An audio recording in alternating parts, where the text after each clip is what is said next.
Hello everyone. स्वागत है आप सभी का एक बार फिर से शिवांश ऑनलाइन स्टडी पर। तो साथियों, आज का इस वीडियो का उद्देश्य लोअर पीसीएस और अपर पीसीएस जैसी प्री और मेंस की परीक्षाओं को लेकर है, क्योंकि काफ़ी अभ्यर्थी काफ़ी चिंतित रहते हैं इस कथन को लेकर, क्योंकि जो इसका प्री है, फिर प्री में जितने भी अभ्यर्थी क्वालिफाई कर जाएंगे देन उसके बाद मेंस हो जाता है काफ़ी इम्पोर्टेंट। ठीक है, क्योंकि मेंस की भूमिका ही सबसे महत्वपूर्ण होती है लोअर पीसीएस और अपर अपर पीसीएस जैसी परीक्षाओं के लिए।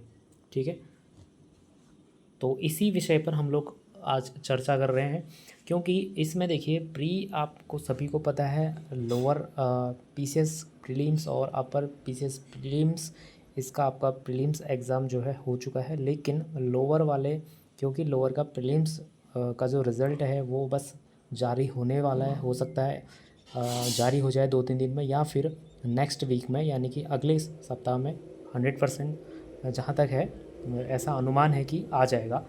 तो इसके बाद जो लोअर वाले हैं, क्योंकि उनको काफ़ी कम समय मिलेगा शायद, क्योंकि उनका आप सभी ने देखा होगा एग्ज़ाम कैलेंडर के अकॉर्डिंग काफ़ी कम समय है मेंस के लिए। ठीक है, तो मेंस में जुड़ जाएंगे बहुत जितने भी अभ्यर्थी क्वालिफाई कर जाएंगे प्री परीक्षा को। तो उसके बाद देखिए जो आपका प्रीलिम्स बनने वाला है, पेपर 1 और पेपर 2 में डिवाइड है, सॉरी मेंस। ठीक है, जो मेंस है वो पेपर 1 और यानी कि पेपर 1 हो जाएगा आपका जनरल स्टडी, और पेपर 2 में डिवाइड होता है, आप सभी को ये चीज़ पता होगी। देन इसके बाद फाइनली क्या होगा, इंटरव्यू होगा, वो अलग बात है। लेकिन फ़िलहाल यहाँ पर 1 और 2 वाली बात है। ठीक है, तो पेपर 1 को हम लोग देखेंगे पहले। तो पेपर 1 में आप सभी को पता है जनरल स्टडीज़ यानी कि सामान्य अध्ययन का यहाँ पर इम्पोर्टेंसी है, और इसका जो ओवरऑल 200 का यहाँ पर इसका यानी 200 मार्क्स की यह परीक्षा, मेंस की परीक्षा, मुख्य परीक्षा, ये जो मुख्य परीक्षा है, ठीक है, हिंदी के विद्यार्थियों के लिए ये जो मुख्य परीक्षा, या फिर अंग्रेजी माध्यम के जो भी अभ्यर्थी जितने भी हैं, ठीक है। तो इस प्रकार से जो ये परीक्षा होगी, और इसके लिए जो टाइमिंग रहेगा वो 3 घंटे मिलेंगे, यानी कि 3 आवर्स और 200 मार्क्स। ठीक है, अब इसमें हम लोग आगे देखेंगे। देखिए, जो इसमें सबसे पहले आप लोग क्लियर हो जाइए, जितने भी मेंस में जाएंगे अभ्यर्थी, निर्देश यहाँ पर ज़रूर आपने देखना है। पहला है सभी प्रश्न अनिवार्य रहते हैं। ठीक है, दूसरा है सेकंड, जो इसमें है सेकेंडली, प्रत्येक प्रश्न के अंक उसके अंत में इंगित है, मतलब उसके सामने दिया है। सभी प्रश्नों के अंक समान है। इस प्रकार से ये आपको नोट्स या इंस्ट्रक्शन जो दिए हैं ये केयरफुली आपको ध्यान में रखना है। देन इसके बाद यहाँ पर क्वेश्चनिंग स्टार्ट है। जैसे कि पहला प्रश्न है और इसके सामने इसके अंक हैं, यानी कि 10 मार्क्स का है, और इस प्रश्न की जो शब्द सीमा रहेगी, यानी कि 100 शब्दों में आपको यह इसका उत्तर देना होगा। तो जैसा कि भारत की पहला प्रश्न है, भारत की नाभिकीय नीति को स्पष्ट कीजिए, यानी कि यह जो नाभिकीय नीति है, न्यूक्लियर पॉलिसी ऑफ इंडिया, तो यहाँ पर इस विषय में आप लोगों को 100 शब्दों में यहाँ पर इसका आंसर लिखना है, उत्तर लिखना है। अब इसके लिए आपको आपका जो कंटेंट है वो एकदम सटीक क्लियरली आपके माइंड में होना चाहिए, तभी इसका आप लोग स्पष्ट उत्तर देख पाएंगे। ठीक है, तो ये 10 मार्क्स का है और 100 शब्दों में। इसी प्रकार से जो दूसरा प्रश्न है सेकेंडली, देखिए हम लोग इस वीडियो में सिर्फ मेंस का जो ये आपका प्रीवियस ईयर की जो मुख्य परीक्षा है, ठीक है, प्रीवियस ईयर का जो यह मुख्य परीक्षा यानी कि मेंस का जो ये पेपर है, इसको लेके आए हैं, और कैसा आपका बनने वाला है। जो अभी के अभ्यर्थी हैं, जो अभी फाइनली 11 मई को आपकी शायद परीक्षा हुई है प्रीलिम्स की, लोअर मेन अभी लोअर की बात हो रही है, लोअर प्रीलिम्स, तो उनके लिए काफ़ी हेल्पफुल ये रहने वाला है, क्योंकि काफ़ी अभ्यर्थी काफ़ी यहाँ पर थोड़ा सा टेंशन हो जाता है और चिंतित रहते हैं इस चीज़ को लेके, क्योंकि कई अभ्यर्थियों को अभी पता नहीं है ना कि किस हिसाब से आपका पेपर बनेगा, कैसा रहेगा, है ना। थोड़ा सा एनालाइज हम लोग कर रहे हैं इसमें, और कोई उद्देश्य इसका दूसरा नहीं है। ठीक है, क्योंकि कई अभ्यर्थी कहेंगे कि भाई ये क्या क्या हो रहा है। ठीक है, तो अगला है, देखिए 10 मार्क्स का ये भी है। इन पर संक्षिप्त टिप्पणी लिखना है, प्रत्येक की शब्द सीमा 25 शब्द होगी। तो ये चीज़ को ध्यान में रखना, आप अभी से ही सतर्क रहिए, अलर्ट हो जाइए, क्योंकि जितने भी मेंस में आप लोग जाएंगे, अभ्यर्थी एस्पिरेंट जितने भी हैं, तो काफ़ी ये चीज़ इम्पोर्टेंट है।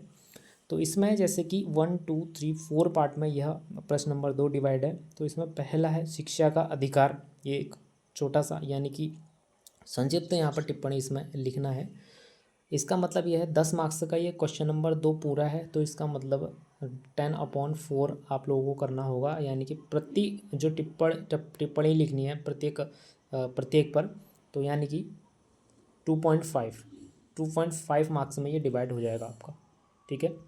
2.5 में इसका हर पार्ट डिवाइड हो जाएगा, ठीक। तो इसमें शिक्षा का अधिकार जो है, इस पर आपने संक्षिप्त टिप्पणी लिखनी है। सेकंड होगा इसमें जैसे कि वित्त आयोग, तो वित्त आयोग के बारे में। थर्ड होगा प्रश्नकाल से संबंधित। इसके बाद फोर्थ है लोक आयुक्त, ठीक है। लोक आयुक्त के संबंध में संक्षिप्त टिप्पणी यहाँ पर लिखना है। अब इसमें भी देखिए तो ये ओवरऑल आपका हो जाएगा 10 मार्क्स का, ठीक है।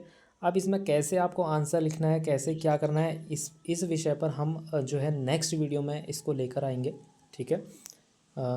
इसके बाद क्वेश्चन नंबर जो 3 है, भारत की राष्ट्रीय विनिर्माण नीति के व्यापक उद्देश्य क्या है, तो इसकी शब्द सीमा 100 शब्द है, ठीक है। 100 शब्दों में करना है, और यह भी 10 मार्क्स का आपका रहेगा। तो what are the broad objectives of India's national manufacturing policy, ठीक है। तो इसके विषय में आपने विनिर्माण, जो हमारी भारत की राष्ट्रीय विनिर्माण नीति है, तो उसके व्यापक उद्देश्य, तो आपने सबसे पहले तो अटेंशन रहना है एग्ज़ाम हॉल में भी कि क्या उसमें पूछा गया है, और क्योंकि एक्स्ट्रा कोई चीज़ें आपने उसमें पुट नहीं करनी है, जितना पूछा गया है उसी को फोकस करते हुए उसका आंसर देने की कोशिश करनी है। ये नहीं कि आप दाएं बाएं वाली चीज़ें लिख रहे हैं, तो ठीक है। अगर कुछ भी नहीं आ रहा है तो थोड़ा बहुत आपको लिखना पड़ेगा, ठीक है। तो क्योंकि जो सटीक आप लोग आंसर देंगे तभी सटीक मार्क्स भी, अच्छे मार्क्स तभी मिलेंगे। इसके बाद है फोर्थ देखिएगा, एड्स की रोकथाम के लिए क्या उपाय आवश्यक हैं, तो इसकी शब्द सीमा भी 100 शब्द की है, और इसका जो मार्क्स है वो भी इसके सामने है, यानी कि 10 मार्क्स का ये रहेगा। साथियों क्वेश्चन नंबर 4 आपने देख लिया होगा, तो इसके संबंध में ओवरऑल इसके उपाय की बात हो रही है, तो क्या आवश्यक उपाय रहेंगे, तो इसमें ये क्वेश्चन है। इसके बाद है क्वेश्चन नंबर 5, तो 5 में है अगला, भारत में स्त्रियों की घटती आबादी के कारणों की विवेचना कीजिए। तो इस संबंध में इसमें भी 100 जो है शब्द सीमा है, और 10 मार्क्स में इसका जो रहेगा, इसमें मार्किंग 10 मार्क्स की रहेगी। तो भारत में स्त्रियों की घटती आबादी के जितने भी कारण हैं उन पर विवेचना करनी है, ठीक है। और अगला जो है, क्योंकि आपको पता है कि इसमें हम लोग इस वीडियो में सिर्फ प्रीवियस ईयर की जो मेंस की परीक्षा है लोअर पीसीएस की, तो उन प्रश्नों को देख रहे हैं, थोड़ा सा एनालाइज करने की कोशिश कर रहे हैं कि कैसे यहाँ पर क्वेश्चन आते हैं मेंस के, और कितने मार्क्स के, और कितने शब्द उनकी सीमा होती है। तो महात्मा गांधी राष्ट्रीय ग्रामीण रोजगार गारंटी योजना की प्रमुख विशेषताओं का विवरण दीजिए, ठीक है, यानी कि मनरेगा, ठीक है। तो 10 यहाँ पर मार्क्स इसका भी है, और शब्द सीमा वही आपकी 100 है। तो इस जैसे टॉपिक्स को भी आपने अच्छे से प्रिपेयर करके जाना है, क्योंकि इससे रिलेटेड बहुत बार, चाहे आपकी प्री की परीक्षा हो या फिर वन डे कोई एग्ज़ाम हो UKSSC के, या फिर UKPSC की प्रीलिम्स हो, या फिर कोई भी मेंस परीक्षा हो, तो ये काफ़ी इंपॉर्टेंट टॉपिक है। तो अपने ऐसे टॉपिक्स को प्रिपेयर कर लेना है अभी से। इसके बाद है मौर्यकालीन इतिहास के मुख्य स्रोत क्या हैं, तो what are the main source of Maurya history, ठीक है। तो यहाँ पर सोर्स की बात पूछ रहा है, कौन कौन से मुख्य स्रोत हैं जहाँ से हमें मौर्यकालीन इतिहास का वर्णन मिलता है, ठीक है। चाहे वो किसी की पुस्तक हो, किसी की, जैसे इतने सारे जो हमारे विदेशी जो आए हैं यहाँ पर, यात्री आए हैं, आपको पता ही है, ह्वेनसांग, फाहियान, या फिर जो मेगस्थनीज के जो रचयिता हैं आपके, नहीं सॉरी, इंडिका के जो रचयिता हैं मेगस्थनीज, और अन्य भी विदेशी यात्री कितने हैं, तो इनके द्वारा जो स्रोत हैं ये भी हमें मिलते हैं। तो इस प्रकार से इसमें आंसर राइटिंग करनी होगी। तो आपको देखना है कि कौन कौन से टॉपिक पर आपने ज़्यादा फोकस करना है, ठीक है। इनसे रिलेटेड टॉपिक्स पर आप लोग प्रिपेयर अभी से करना शुरू कर दीजिए। जितने भी कैंडिडेट्स के यहाँ पर मार्क्स अच्छे खासे हैं ये प्रीलिम्स में, चाहे लोअर प्रीलिम्स हो चाहे अपर प्रीलिम्स हो, तो फिलहाल लोअर प्रीलिम्स वाले अटेंशन रहे। तो इसमें है निम्न के बारे में आप क्या जानते हैं, ठीक है। तो प्रत्येक की शब्द सीमा वही 25 शब्द है, क्योंकि प्रत्येक पर बात हो रही तो 25 शब्द, यानी कि इसमें अभी 4 हैं, इसमें अलग अलग डिवाइड है, तो 2.5 का ये रहने वाला है, 2.5 के पर यहाँ पर जो है। तो पहला है स्वराज पार्टी, ठीक है। तो पहला जो टॉपिक है इसमें स्वराज पार्टी पर आपने संक्षिप्त में इसका देना है कि भाई इसका गठन कब हुआ है, कौन कौन इसमें शामिल थे, क्या इसका उद्देश्य था। तो इतना आप लोगों को ज़रूर ये करना है, तो आपका ये एकदम 2.5 मार्क्स बन जाएंगे। इसके बाद है सेकंड है वही साइमन कमीशन। अब साइमन कमीशन का क्या उद्देश्य है, उसका कब वो इसका बना, ये कब यह भारत आया और क्या इसके मुख्य उद्देश्य थे, कौन कौन लोग इसमें शामिल थे, तो यही चीज़ें आपने देखनी पड़ेगी। थर्ड है आज़ाद हिंद फौज के अधिकारियों पर सैन्य अभियोग की बात हो रही है, ठीक है। तो आज़ाद हिंद फौज के बारे में आप भली भांति परिचित हैं, इसको किसने बनाया इस संगठन को, और लोग कौन कौन लोग इसमें शामिल हैं। तो इसी प्रकार से अगला जो फोर्थ में है होम रूल लीग। तो होम रूल लीग के बारे में भी इसमें इसकी कब इसका निर्माण हुआ है, कब ये बना है लीग, कौन कौन लोग इसमें शामिल हैं, है ना, इसका मुख्य उद्देश्य क्या क्या रहा था। तो इस प्रकार से इसमें टिप्पणी करना है। तो इस प्रकार के प्रश्नों को आपने प्रिपेयर करना है दोस्तों। अगला है क्वेश्चन नंबर 9 है। तो अगला क्वेश्चन नंबर 9 पर आते हैं। भारत में कोयले के वितरण का खुलासा कीजिए। इसमें भी शब्द सीमा जो है इसके आंसर राइटिंग की 100 शब्द है, और इसका भी जो मार्किंग रहने वाला है 10 मार्क्स का यहाँ पर मार्किंग रहने वाली है। तो इसमें भी देखिए इस समय पर ये करंट बेस्ड जहाँ तक है अपने आप में इसका कोरिलेशन है, क्योंकि जहाँ तक है भारत में कोयले के वितरण का खुलासा करना है, क्योंकि ये जो टॉपिक है इसके संबंध में इस समय पर जब ये मेंस हुआ होगा या फिर उस ईयर में ये कहीं ना कहीं करंट में ये मुद्दा रहा होगा, तो इससे रिलेटेड ये प्रश्न तभी पूछा गया है फ्रेंड्स। तो इस प्रकार से आपके जो करंट आपने देखना है, करंट अफेयर को अधिक से अधिक फोकस करना है, उसको कोरिलेशन करना है स्टैटिक के साथ में। तो इस प्रकार से आपने अभी से ही ये अपनी योजना मेंस के लिए, क्या आपकी योजना कितनी अच्छी रह सकती है, कितना बेस्ट आप लोग कर सकते हैं, तो इस पर विशेष ध्यान देना है। इसके बाद 10th है, क्योंकि देखिएगा जितने भी करंट में जितनी भी योजनाएं हैं और जो भी चीज़ें फ़िलहाल करंट में चल रही होती हैं, तो इस प्रकार के जो मुद्दे हैं काफ़ी इम्पोर्टेंट बन जाते हैं हर परीक्षा के लिए, हर उस मेंस परीक्षा के लिए, जितने भी आपके चाहे उत्तराखंड स्टेट की बात हो या फिर अदर स्टेट की बात हो, तो उसकी मुख्य परीक्षा के लिए, पीसीएस की मुख्य परीक्षा के लिए यही सभी चीज़ें काफ़ी मेन होती हैं। और अगर हम भारतीय परिप्रेक्ष्य में देखें तो वो भी काफ़ी इम्पोर्टेंट हो जाती हैं, वहीं स्टेट और अपने राष्ट्र को लेकर, ठीक है। नेक्स्ट है 10th में, 10th क्वेश्चन जो है जैव प्रौद्योगिकी के क्या लाभ हैं। तो बायोटेक्नोलॉजी अपने आप में काफ़ी मेन इसका रोल है, क्योंकि इसका प्रेजेंट टाइम में आप लोग देखें तो इसको जैव प्रौद्योगिकी का करंट भी काफ़ी इम्पोर्टेंट है यहाँ पर।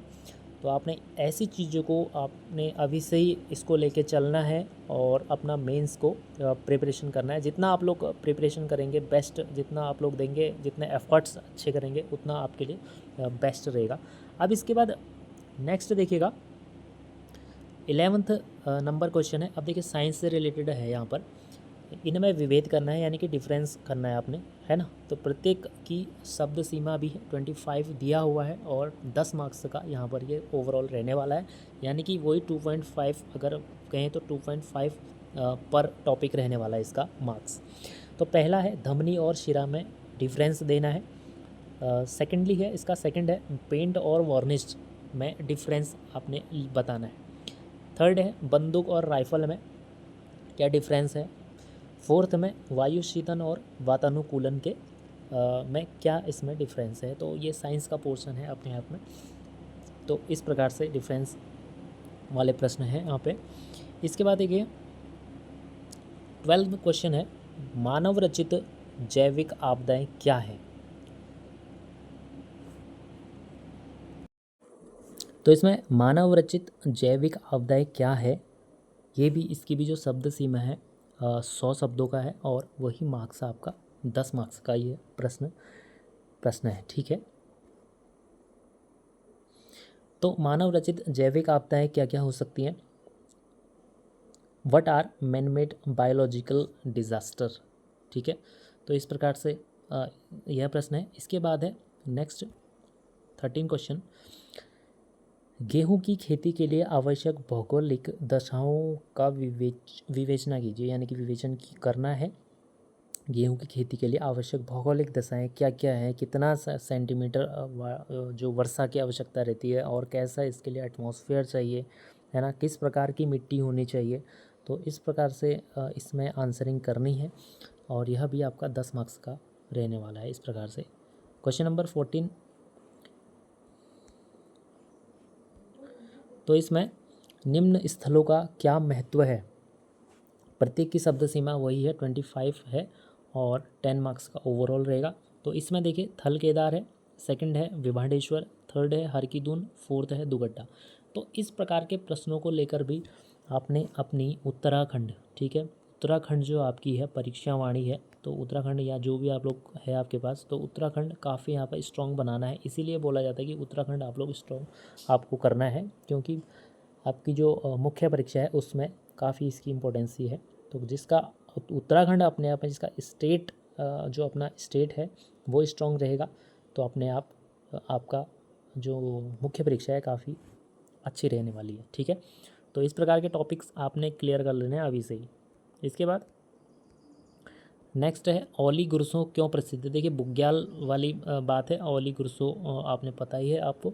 तो इसमें लगभग 100 शब्द में, क्योंकि 10 मार्क्स का है ना, तो आपने कितना इसमें लिखना पड़ेगा, कितना एफर्ट इसमें करना पड़ेगा इस प्रकार के प्रश्नों में। ठीक है, तो इस प्रकार से अपनी योजना बनाइए अभी से। 16 है देवभूमि मुस्कान योजना क्या है। तो देखिए योजना से रिलेटेड प्रश्न यहाँ पर आ चुका है, आ रहा है और आगे भी आएंगे। ठीक है, तो आपने योजनाएं जितनी हैं वो पढ़नी है अच्छे से। 17 है इन खिलाड़ियों की क्या उपलब्धियाँ रही है। ठीक, तो आप सभी को पता है उत्तराखंड से इनका संबंध है सभी का। चंद्रप्रभा एटवाल, सेकंड है मधुमिता बिष्ट, थर्ड है परिमार्जन नेगी और फोर्थ है जसपाल राणा। ठीक है, नेक्स्ट 18 नंबर का क्वेश्चन है हिमालय क्षेत्र में पाई जाने वाली विभिन्न प्रकार की मिट्टियों की विवेचना कीजिए। ये भी 100 शब्दों में है इसका और 10 मार्क्स का है।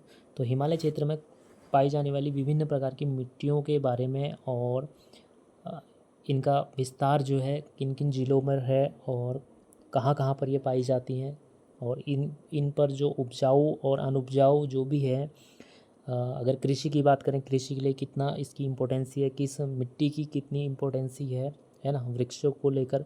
तो इस प्रकार से यहाँ पर इसमें आंसर रहेगी। नेक्स्ट है इसी प्रकार इसमें भी संक्षिप्त विवरण देना है और वही है आपका सेम 25 शब्द पर इसका टॉपिक हो जाएगा। तो इसमें भी देखिए राजस्व पुलिस व्यवस्था है, भली भांति अवगत हैं आप लोग इससे। चांचरी है आपका, तीसरा है गुमानी पंत हो गए हैं, फोर्थ है आपका अनुसुईया प्रसाद बहुगुणा। ठीक है, तो इस हिसाब से जो भी आपके महान जो व्यक्तित्व हैं उत्तराखंड से, तो इनके संबंध में आपको अच्छी खासी नॉलेज होना ज़रूरी है ना। तो किन के क्या वर्क हैं, कितना इनकी इम्पोर्टेंसी है, चाहे वो उत्तराखंड की आपकी अपनी स्टेट जो स्वतंत्रता आंदोलन में कितनी इनकी भागीदारी है, कितनी इम्पोर्टेंसी है, या फिर पृथक राज्य आंदोलन से के संबंध में, है ना। तो इस प्रकार से ये चीज़ें काफ़ी इम्पोर्टेंट हो जाती हैं। इसके बाद नेक्स्ट जो है एक निम्न रेखा चित्र दिया है, इसमें प्रस्तुत सूचना से निष्कर्ष निकालना है और उनका निर्वचन कीजिए। ठीक है, तो इसका भी 100 शब्दों में है और 10 मार्क्स का है। तो इस प्रकार से आपको देखने को मिल रहा है उत्तराखंड जनसंख्या और 10 की अभिवृद्धि 1901 से 2011 तक। ठीक है, ये अनंतिम लिखा हुआ है और इस प्रकार से जो ये ग्राफिकल एक हिसाब से दिया है, इस ओर दिया है इसमें जनसंख्या ये लाख में है और इसका जनगणना वर्ष इस ओर दिया हुआ है। तो तो इससे इसको देखते हुए आपको क्या निष्कर्ष आपका निकलता है, तो फाइनली और कंक्लूज़न इसके अकॉर्डिंग आपने इसको आंसरिंग करनी है। ठीक है, तो फ्रेंड्स ये था आपका पेपर 1 को लेकर। ठीक है, जो लोअर परीक्षा आपकी है, मुख्य परीक्षा, तो ये आपका प्रीवियस ईयर का मुख्य परीक्षा का पेपर है। तो इसमें हमने थोड़ा बहुत देखा किस हिसाब से आपको कितना एफर्ट करना है और कैसे क्वेश्चन यहाँ पर पूछे जा रहे हैं। ठीक है, तो कैसे आप लोगों को प्रिपेयर करना है, तो इस संबंध में हमने थोड़ा इसमें चर्चा किया है। तो इसका जो पेपर 2 होगा, इस नेक्स्ट पार्ट में हम लोग करेंगे, अपडेट करेंगे इसको। तो फ्रेंड्स चैनल से जुड़िएगा अधिक से अधिक संख्या में और शेयर ज़रूर करेगा। मिलते हैं न्यू वीडियो में। Thank you.